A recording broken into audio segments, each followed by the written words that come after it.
Hi everybody, today I'm reviewing this small catch and release trap. We bought it 2 years ago and we still have it. It's working very nice. We ended up catching more than 20 rats without any problem, and it is very easy to set it up. Alright, so we left the trap here and the rat is in there. That's a really nice one actually. Hey little guy, don't be afraid.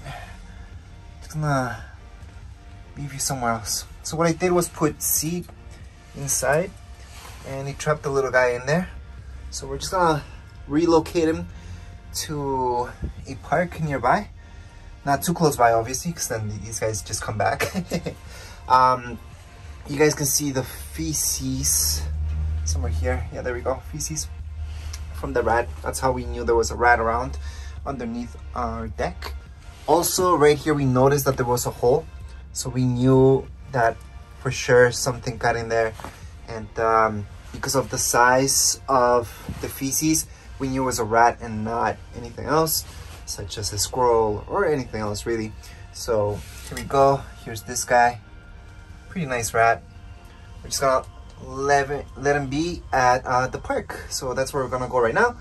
So right now this worked pretty well. So this trap has been very useful. The nice thing is that of course you don't kill any animal that goes inside, and we really like it. So this is the video for today. Thank you so much for watching. See you soon. Bye.